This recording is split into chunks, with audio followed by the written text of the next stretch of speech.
3장 1절에서 11절까지 서경득 장로님과 함께 교독하겠습니다. 그러므로 함께 하늘의 부르심을 받은 거룩한 형제들아, 우리가 믿는 도리의 사도이시며 대제사장이신 예수를 깊이 생각하라. 그는 자기를 세우신 이에게 신실하시기를 모세가 하나님의 온 집에서 한 것과 같이 하셨으니, 그는 모세보다 더욱 영광을 받을 만한 것이 마치 집 지은 자가 그 집보다 더욱 존귀함 같으니라. 집마다 지은 이가 있으니 만물을 지으신 이는 하나님이시라. 또한 모세는 장래에 말할 것을 정언하기 위하여 하나님의 온 집에서 종으로서 신실하였고, 그리스도는 하나님의 집을 맡은 아들로서 그와 같이 하셨으니 우리가 소망의 확신과 자랑을 끝까지 굳게 잡고 있으면 우리는 그의 집이라. 그러므로 성령이 이르신 바와 같이 오늘 너희가 그의 음성을 듣거든 광야에서 시험하던 날에 거역하던 것 같이 너희 마음을 완고하게 하지 말라. 거기서 너희 열조가 나를 시험하여 정음하고 40년 동안 나의 행사를 보았느니라. 그러므로 내가 이 세대에게 노하여 이르기를 그들이 항상 마음이 미혹되어 내 길을 알지 못한도다 하였고, 같이 봅니다. 내가 노하여 맹세한 바와 같이 그들은 내 안식에 들어오지 못하리라 하였느니라. 아멘. 오늘도 새벽을 깨우는 은송아, 너는 하나님의 보석이다. 변함없이 새벽 제단을 지키는 권세, 하나님의 보석입니다. 이 모든 것이 주님의 은혜입니다. 아멘, 아멘. 예수를 깊이 생각하라. 오늘 제목 1절 마지막에 예수를 깊이 생각하라 그랬습니다. 예수님을 깊이 생각한다. 우리가 잘 아는 것처럼 자기 느낌대로 혹은 감정대로 혹은 자기 지식대로 혹은 누군가에게 배운 대로 들은 대로가 아니라 정말 전체적으로 종합적으로, 그리고 고난 당했을 때에도 특별히 유대인들이 예수를 믿다가 고난을 당할 때 지금 하기 때문에 깊이 생각해라 하는 말을 우리는 잘 기억해야 합니다. 그래서요, 여기 보십시오. 1절, 그러므로 함께 하늘의 부르심을 받은 거룩한 형제들아. 하늘. 요한복음은 하늘이라는 표현을 잘 쓰지 않습니다. 그리고 하나님 이렇게 표현을 씁니다. 근데 마태복음이나 오늘 여기 히브리서나 유대인들을 대상으로 할 때는 하나님보다는 하늘이라는 표현을 씁니다. 이방인들은 하늘 그러면 우리가 흔히 얘기하는 제우스 신이나 여러 다른 신들을 얘기하지만, 유대인들은 하늘 그러면 하나님 딱 떠올리기 때문에 오늘 함께 하늘의 부르심, 우리는 하나님의 부르심 이런 말을 많이 쓰잖아요. 하늘의 부르심, 이 말은 바로 이 히브리서를 받는 수신자들이 유대인이다 하는 것을 보여줍니다. 하나님의 부르심을 받은 거룩한 형제들아. 여기서 이 거룩하다 이 말은 죄가 없고 또 말씀대로 잘 살았다 이 의미도 있지만, 하나님이, 거룩하신 하나님이 불렀기 때문에 거룩하다 그 얘기입니다. 오늘 저와 여러분이 거룩한 것도 우리가 윤리 도덕적으로가 아니라 말씀대로 온전히 살아서가 아니라 거룩하신 하나님이 부르셨기 때문에 거룩한 형제들이 되는 줄을 믿습니다. 그래서요, 우리가 믿는 도리의 사도이시며 믿는 도리, 믿는 진리. 우리가 믿는 믿음의 진리는 예수 그리스도십니다. 그리고 대제사장이신 예수를 깊이 생각하라. 사실은 구약의 아론을 비롯한 후손들의 대제사장들과는 예수님은 격이 다릅니다. 그래도 유대인들이 잘 이해하려고 하면 대제사장을 그 이미지를 가지고 와야 예수님은 우리를 위해서 모든 죄를 사해 주시고 그리고 짐승 피 대신 예수님 피를 흘리셨다. 이것을 이해할 수 있기 때문에 여기 잘 보십시오. 우리가 믿는 도리의 사도이며 대제사장이신 예수를 깊이 생각하라. 이렇게 얘기를 하고 있습니다. 그래서요, 2절 보십시오. 자기를 세우신 이에게 신실하시기를. 이 신실이란 말은 충성 이 말입니다. 군인이 명령에 죽고 살지 않아요. 전쟁이 터지면 군인들은 총알이 빗발치는 곳에 목숨이 위태로워도 돌격 앞으로 그러면 돌격합니다. 이것이 충성입니다. 곧 충성은 신실입니다. 이 충성 신실은 뭐예요? 군인들처럼 목숨을 걸고 생명을 담보하고 복종하는 것이 여기 신실이고 충성이다 그 말씀입니다. 그래서요, 그는 그랬습니다. 2절에 여기 그가 누구지요? 예수 그리스도. 자기를 세우신 이 누구지요? 하나님. 예수 그리스도는 하나님께 신실, 충성 하시기를 모세가 하나님의 온 집에서 한 것과 같이 하셨으니, 이 가치에다가 동그라미를 좀 해보십시오. 3절에도 보면 그 집보다 더욱 존귀함 같으니, 또 6절에도 보면 하나님의 집을 맡은 아들로서 그와 같이 하셨다. 이 같이.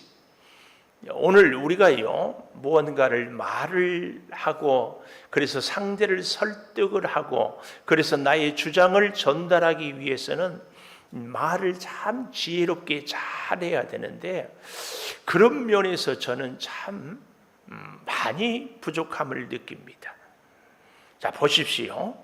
유대인들에게 있어서 모세는 수천 년 전부터 이스라엘을 애굽에서 건져낸 하나님의 쓰임받는 나라의 국부 같은 존재고, 하나님께로부터 받은 율법을 가르치는 삶의 규범을 가르치는 참 삶의 기준이 되는 그런 분이시고, 그래서 이스라엘 백성들의 뼛속 깊이까지 모세가 얼마나 위대한 분이고 우리 민족에 얼마나 중요한 분이고, 그래서 모세 때문에 우리가 살아왔다는 것을 다 알고 있습니다.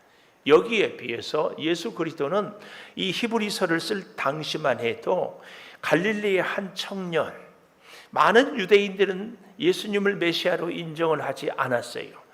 그런데 하나님의 은혜로 유대인들 가운데 예수를 믿게 되었다 그 말이에요. 근데 여전히 그들은 예수를 믿지만 그들에게는 변치 않는 한 가지 사실, 모세는 위대한 분이고 우리 이스라엘을 구원해낸 분이고 율법을 우리에게 주신 분이다. 그래서요, 예수를 믿기는 하지만 이 유대인들, 다시 유대교로 돌아가려고 하는 사람들에게 모세는 영웅 같은 존재입니다. 근데요, 오늘 여기 말씀을 잘 한번 보십시다.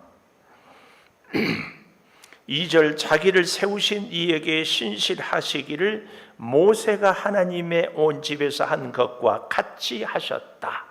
요 얘기를 우리는 잘 이해해야 합니다. 만약에 이 2절에 모세가 하나님의 온 집에서 한 것과 같이 하셨다, 이 말을 예수가 하나님의 집에서 한 것과 같이 이렇게 바꾼다면, 유대인들은 이 히브리서 기자에 대해서 마음에 거부감을 착 느낄 거예요. 그런데 모세가 한 것 같이 모세를 높여요. 모세가 하나님의 뜻을 따르고 모세가 하나님의 쓰임을 받은 것처럼 모세를 인정해요. 그리고 나서 그 모세같이 누구도, 예수님도 하나님 앞에 세움을 인정을 받았다. 요 표현입니다. 이 표현이 참 중요합니다. 오늘 우리가 누군가를 설득할 때예요, 그 상대를 잘 존중하고 인정하는 것, 그의 경험도 그의 지식도 인정하는 것, 이것이 상대의 마음을 오픈하는 겁니다. 그리고 그 다음은 내 얘기를 해야 되는데, 제가 스스로 얘기를 참 못한다, 이 얘기는 뭐냐면은, 누가 무슨 얘기를 하면은 아니다 싶으면 그거 아니고, 혹은 가끔 집에서 뭐 얘기가 뜻이 안 맞으면 시끄러! 혹은 그만해! 혹은 문 쾅 닫고 나가버리고, 그러면은요 상대의 마음도 탁 닫혀요. 어떤 얘기도 들리지가 않아요. 그래서 우리가 누군가를 설득, 오늘 히브리서 기자가 다시 유대교로 돌아가려고 한 사람들을 지금 설득하고, 그래서 이 예수를 온전히 다시 믿게 하기 위해서는 중요한 교훈을 심어줘야 되는, 이럴 때 이 표현, 여기 2절, 예수가 자기를 세우신 이에게 신실하는 것이 마치 모세가 하나님의 집에서 한 것처럼 예수님도 그러했다, 그 말이. 이 얘기는 모세를 높이는 얘기입니다. 모세를 높이는 거. 그래서 저는 여기 이 온 집의 한 것과 같이 똑같이, 이 말은요 상대를 이렇게 똑같이 인정하면 이것을 가치라고 하는 것을, 이것을 언어의 유희 혹은 말장난 이렇게 얘기하는데, 너와 나와 똑같이, 가치는요 아주 귀하고 가치 있다 할 때에 이 가치가 되는 거예요. 잘 좀 이해했으면 좋겠어요. 다른 사람을 예수님 같이 여기는 사람은 오늘 그 사람도 나도 가치 있는 사람이 되는 거예요. 말의 의미를 좀 잘 이해했으면 좋겠어요. 내가 아주 귀한 가치 있는 사람이 되기 위해서는 상대를 나보다 더 높이 혹은 나와 똑같이 여기는, 아니 예수님처럼 여기는. 그래서 예수님을 이 바울에게도 한 얘기죠. 네가 나를 왜 핍박하느냐. 예수 믿는 사람들을 예수님은 예수님 같이 여겼어요. 그럴 때 예수 믿는 성도가 가치 있게 되어진다. 하도 지금 표정이 다들 딱딱해가지고 제가 얘기를 지금 하는데 알아들었어요? 알아들었으면 좀 표정이라 눈이라도 한번 깜빡해보고 해야 되는데 여전히 무표정하니까. 자, 보십시오. 그런데 3절, 그는 모세보다 더욱 영광을 받을 만한 것이 마치 집 지은 자가 그 집보다 더 존귀함 같다 그랬어요. 우리 말할 수 없이 그렇죠. 제가 보니까 여기 패키지 마을에 어떤 권사님 집 신방을 갔더니 이야, 완전히 주택이 아니라 저택이야. 독일 유리를 쫙 넣어가지고 소음, 그다음에 냉난방이 퍼펙트하고 바깥에도 잘 경치가 1년 12달 정말 멋져요. 아파트도 참 좋은데 아파트는 뭐가 문제예요? 내가 보니까 주차와 소음이 문제예요. 그래서 아파트에서는 잘 살아야지, 안 그러면 아파트는 아파. 그래서 이웃들과의 관계 가운데서도 아프고 소음 가운데서 아프고, 그래서 아파트에 살면서 아프지 않도록 하려면 어떻게 해야 돼요? 같이 높여야 해요.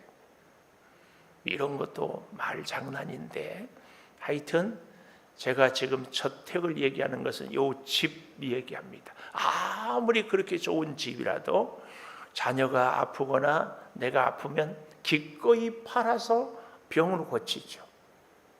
만약에 이런 사람이 있다. 집 지으려고 사람을 죽인다. 이건 사람이 아니에요. 오늘 그 얘기예요. 그 얘기. 자, 보십시오. 3절. 집 지은 자가 집보다 더욱 존귀함 같으니, 이 존귀함 같으니, 이 존귀함 같으니, 여기서 가치는 가치 있다는 것을 제가 깨달았어요. 그렇게 4절 집마다 지은 이가 있는 것처럼 만물도 지은 자가 지은 분이 하나님이 계신다, 그 말씀입니다. 그래서요, 어때요? 모세는 장래에 말할 것을 증언하기 위하여 하나님의 온 집에서 종으로서 신실했고, 그러니까 이 유대인들에게 모세가 얼마나 귀한 일이. 그런데 그 모세는 하나님의 온 집에서 종으로서 신실하였다. 이 종은요, 우리가 생각하는 단순한 노예 이런 의미가 아니고 하나님이 특별히 택하여 부르신 사람, 이런 의미의 종입니다. 종. 하나님이 특별히 택한 사람. 우리도 그렇죠. 뭐 종을 아무나 종 삼지 않아요. 우리 요즘에야 다 없지만은 우리 집안의 일을 맡기고 내가 대가를 지불하고, 설령 옛날에 주인들이 종을 살 때도 그냥 사지 않아요. 우리 집에 꼭 필요한 사람을. 하나님도 마찬가지요. 그래서 종은 우리가 그 어감이 종이어서 그렇지 사실은 특별히 택한 받은 사람 아니에요.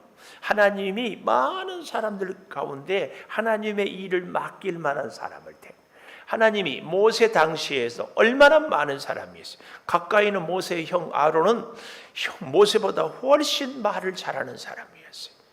그럼에도 모세를 택하였어요. 이 종이라는 말. 그런데 아주 중요한 말이 5절 마지막에 종으로서 신실하였고, 아까 2절에 예수님은 자기를 세우신 하나님에게 신실하시기를, 마찬가지로 모세도 이렇게 하나님이 택한 사람으로서 신실하였다, 모세를 인정하고 있지 않습니까? 그런데 잘 보십시오. 그리스도는 하나님의 6절이에요. 집을 맡은 아들로서 그와 같이 하였다, 신실하게 하였다. 그래서 가치 있는 존엄한 사람이 되었다. 그러므로 우리가 소망의 확신과 자랑을 끝까지 굳게 붙잡고 있으면 우리는 그의 집이다, 이 말은 아주 귀한 존재다, 그 말이에요. 근데 여기 6절에 우리가 소망의 확신, 이 소망은 내가 믿음이 좋고 내가 열심히 있고 내가 신실해서가 아니라, 우리의 여기에 이 소망의 근원은 예수 그리스도. 이 소망은 믿음의 기대에 의한 소망. 그러니까 예수 믿는 우리들에게는, 다시 6절, 그리스도는 하나님의 집을 맡은 아들로서 신실하였으니, 존귀하게 되었으니 우리가 소망의 확신이라, 이 말은 바로 예수님이 우리의 소망의 근거다, 그 말입니다. 그래서요, 우리가 이 땅을 살아갈 때 정말 중요한 것은 우리의 삶의 소망의 근거는 항상 예수님께 두어야 돼요. 우리는 언제 소망을 가져요? 내가 좀 건강할 때, 내가 좀 주머니가 두둑해질 때, 내가 문제가 좀 해결되었을 때, 야, 이제 살만하다, 이제는 좀 몸이 좋아진 것 보니까 의욕이 넘친다.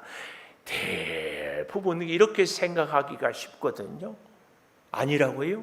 근데 우리는 언제 소망 없다고 그래요?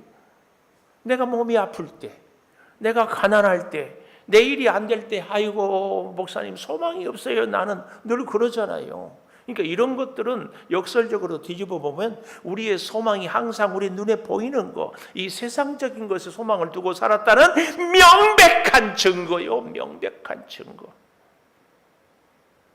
우리는 다시 우리 소망의 근거를 다시 찾아야 됩니다. 예수님. 예수님은 변하지 않습니다. 예수님은 죽지 않습니다. 예수님은 언제나 우리와 함께 하십니다. 그러니까 내 현실이 아무리 어려워도 예수님으로부터 예수님을 의지하는 소망, 이 소망. 또 보십시오. 소망의 그 확신. 그래서 예수님 때문에, 예수님을 믿고 의지하기 때문에 우리는 확신, 용기, 담대함, 자신감. 이 소망의 확신. 그리고 뭐예요? 자랑. 좋은 일이 있으면 자랑하지 않고 견딜 수 없어요. 하다못해 권사님 이러면 이제 집사님들은 다 보고 권사님들은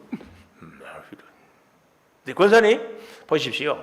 어쩌다 이 계절이 바뀌어서 백화점 가서 비싼 옷을 쫙 사 입고 와서 정말 10년 만에 한 번. 근데 자랑하고 싶다, 안 자랑하고 싶다. 그걸 말이라고 하세요?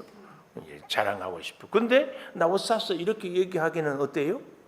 참 남살스러우니까 뭐라고 그래요? 어머 집사님 옷이 이쁘네. 왜 대화를 그쪽으로. 그런데 이제 다른 얘기를 또 해. 아이고 날씨가 쌀쌀한데 옷을 참 철따라 잘 입었네. 자꾸 이쪽으로. 이거 뭐예요? 자랑하고 싶어. 오늘 그런데 이 본문에는 이 자랑, 예수님께 소망을 둔 확신, 예수님을 자랑하고 싶은 이 자랑, 이게 끝까지 굳게 잡고 있으면 우리는 그의 집이다. 이러면서요, 이 모세의 예를 들고 있어요. 예를 7절 마지막에 성령이 이른 바와 같이 오늘 너희가 그의 음성을 듣거든 그랬는데, 이 음성은 시편 95편 한번 가볼까요? 시편 95편 시편 95편 7절, 그는 우리 하나님이고 우리는 그가 기르시는 백성 양이다. 그런데 8절, 너희는 무리바에서와 같이 또 광야에서 마사에서 지는 날과 같이 마음을 완악하게 하지 말지어다. 조상들이 행한 일을 보고 나를 시험하고 조사하였도다. 10절, 40년 동안 그 세대로 말미암아 근심하여 이르기를 그들은 마음이 미혹된 백성이라 내 길을 알지 못한다. 그래서 11절, 내 안식에 들어오지 못하리라. 이 말씀을 인용해서요, 오늘 8절 이하에, 그래서 보십시오. 광야에서 시험하던 날, 그렇죠? 거역하던 것 같이 마음을 완고하게 하지 말라 그랬어요. 여기 시편에서는 뭐라고 했어요? 완악하게. 그러니까 완고, 완악, 완강 다 같은 얘기예요. 9절, 거기서 너희 열조가 나를 시험하여 증언하고 40년 동안 나의 행사를 보았다. 그러므로 내가 이 세대에게 노하여 이르기를 그들이 항상 마음이 미혹되어 내 길을 알지 못한다. 11절 마지막, 그래서 내 안식에 들어오지 못한다. 그런데 이것은 무슨 내용인가 하면은 출애굽기 17장을 한번 가보십시다. 출애굽기 17장. 자, 17장에 가보면은 이스라엘 온 진영이 광야, 신광야를 떠나 느비딤의 장막을 쳤으나 마실 물이 없다 그랬잖아요. 그랬더니 백성이 다투어서 우리에게 물을 주어 마시게 하라. 그러니까 모세가 왜 나하고 다투느냐? 어찌하여 여호와를 시험하느냐? 백성이 목이 말라 물을 찾음에 모세에 대하여 원망하니 어찌하여 우리를 애굽에서 인도하여 내서 우리와 우리 자녀와 가축이 목말라 죽게 하느냐? 금방 불평하거든요. 홍해도 건너고 만나도 먹고 불기둥 구름기둥을 보면서도 조금 불편하면 원망해요. 4절, 모세가 여호와께 부르짖었다. 백성들이 하나님께 부르짖는 것은 모르고 모세가 부르짖었어요. 그랬더니 어떻게 해요? 5절, 여호와께서 모세에게 이르시되 백성 앞을 지나서 이스라엘 장로들을 데리고 나일강 치던 내 지팡이를 손에 잡고 가라. 이 5절에 중요한 두 가지 교훈이 있어요. 하나는 믿음의 동력자, 이스라엘 장로들이 같이 가는 거예요. 오늘 여기에 있는 우리들은 믿음의 동력자가 된 줄 믿습니다. 또 한 가지 아주 중요한 것, 5절 마지막에 나일강을 치던 내 지팡이를 손에 잡고 가라. 무슨 얘기예요? 나일강을 건넜으니까 이제 지팡이는 필요 없다 그럴 수 있잖아요. 그런데 지금까지 모세는 지팡이를 갖고 있어요. 중요한 얘기예요. 오늘 이 지팡이는 우리의 새벽 기도일 수 있어요. 오늘 우리의 믿음 생활에 중요한 하나님과의 우리의 기도일 수 있어요. 헌신 충성일 수 있어요. 이 지팡이를 문제가 해결이 됐다고 던져버리는 것이 아니고 여기까지 갖고 있다는 이게 중요해요. 이게. 그래서 반석을 치라고 그러죠. 6절에. 그랬더니 이제 모세가 6절 마지막에 이스라엘 장로들 목전에서 뭐예요? 밑줄짝 그대로 행하지라. 그대로 행하지라. 그대로 행하니라. 그런데요, 민수기 20장을 한번 가볼까요? 자, 민수기 20장. 자, 조금 불편하겠지만 그래도 한번 보십시다. 민수기 20장 가보면 1절 첫째 달에 이스라엘 자손 온 회중이 신광야에 이르러 백성이 가데스에 머물더니 미리암은 거기서 죽고 2절 똑같은 내용이 나옵니다. 회중이 물이 없으므로 모세와 아론에게는 모여들어 백성이 모세와 다투어 말하여 이르되 우리 형제들이 여호와 앞에서 죽을 때에 우리도 죽었더라면 좋을 뻔하였도다. 너희가 어찌하여 여호와의 회중을 이 광야로 인도하여 우리와 우리 짐승이 다 여기서 죽게 하느냐? 그렇지요? 똑같지요? 너희가 어찌하여 우리를 애굽에서 나오게 하여 나쁜 곳으로 인도하였느냐? 이것은 파종할 것이 없고 무화과도 없고 포도도 없고 석류도 없고 마실 물도 없도다. 이러고 있어요. 여러분, 이때는 언제냐? 이 민수기 20장은 다시 그래서 1절을 잘 봐봐야 돼요. 첫째 달 이스라엘 자손이 온 회중이 신광야에 이르렀다. 아까는 무리바, 여기는 신광야에. 그런데 미리암이 거기서 죽었다. 이때는 출애굽한 지 40년이 지난 때입니다. 아까 출애굽기 17장은 바로 그 해에 홍해를 건너고 오는 그 해고, 여기 민수기 20장은 40년이 지나서 뭘 가르쳐줘요? 세월은 지나도, 아니 좀 더 얘기할까요? 광야 40년을 지나서도 달라진 것이 없어요. 우리에게 적용해 볼까요? 예수를 평생 믿어서도 달라진 것이 없어. 누가? 잘 보십시오. 여기 또 한 가지 정말 가슴 아픈 것이 뭐예요? 함께 했던 장로들도 없어. 믿음의 동력자. 그래서 모세가 어떻게 합니까? 6절 아론 모세와 아론이 회중 앞을 떠나 회막문에 이르러 하나님의 성전에 이르러 뭐였어요? 엎드림에 밑줄 동그라미 엎드려요. 하나님 앞에 엎드려. 그랬더니 여호와의 영광이 그들에게 나타나요. 엎드릴 때에, 부르짖을 때에, 하나님을 의지할 때 여호와의 영광이 나타나요. 여호와의 영광. 그래서 7절 여호와께서 모세에게 말씀하여 이르시되 지팡이를 가지고 네 형 아론과 함께 회중을 모으고 그들의 목전에서 너희 반석에게 명령하여 물을 내라. 아까는 반석을 치라고 했는데 여기는 명령하여 물을 내라 그랬어요. 그 지팡이 여전히 갖고 계셔요. 여전히 하나님 의지하고 여전히 믿음 생활을 하고 있다. 모세를 잘 보세요. 내가 그 반석이 물을 내게 하여 회중과 그들의 짐승에게 마시게 할지라. 여기 잘 보십시오. 그 반석이 물을 내게 하여. 반석은 우리 예수 그리스도를 상징합니다. 반석이 물을 내게 하여 회중과 짐승들을 마시게 할지라. 그랬더니 모세가 명령대로, 아까 6절에 엎드림에 그랬잖아요. 여기 명령대로 여호와 앞에서 지팡이를 잡으니라. 이 세 동사를 동그라미를 쳐가지고 선을 쭉쭉 그어서 연결을 시켜보면 좋아요. 엎드림에 동그라미 밑줄을 그어서 어디로 오라고요? 9절에 명령대로, 그 명령대로 해서 어디로 또 선을 그으라고요? 잡으니라. 명령 엎드려서 명령대로 잡으니라. 이렇게. 그럴 때에 여호와의 영광이 나타나고 영광 앞에서 모세가 명령대로 지팡이를 잡았어요. 자, 10절 모세와 아론이 회중을 그 앞에 반석 앞에 모으고 이르되 반역한 너희여 들으라. 반역한 너희여 들으라. 이 말 속에 뭐가 느껴져요? 모세가 감정이 격해질 대로 격해졌다. 우리가 너희를 위하여 이 반석에서 물을 내려 하며 모세가 그의 손을 들어 지팡이로 반석을 두 번 치니.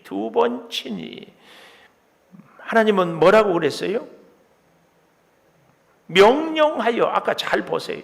명령하여 물을 내라 그랬는데 두 번 치니 그래도 물은 많이 나왔어요. 다 마셨어요. 12절 여호와께서 모세와 아론에게 이르시되 너희가 나를 믿지 아니하고 이스라엘 자손의 목전에서 내 거룩함을 나타내지 아니한 것으로 너희는 이 회중을 내가 그들에게 준 땅으로 인도하여 드리지 못하리라. 기가 막힌 얘기예요. 물은 냈지만 모세는 어떻게 됐다? 가나안 땅에 들어가지 못했다. 모세같이 충성스러운 사람도 그렇게 지팡이를 잡고 있었어도 왜요? 쳤기 때문에. 그런데 우리는 잘 봐야 돼요. 왜 쳤어요? 반역한 너희요. 자기 감정을 절제하지 못했기 때문에 꿈에도 그리던 가나안 땅을 들어가지 못했어요. 물론 모세가 가나안 땅을 꼭 들어가야만 되는 것은 아니지만 모세의 이 모습을 보면서 우리 누구든지 하나님 앞에서 겸손해야 될 것은. 자, 다시 히브리서로 가보십시다.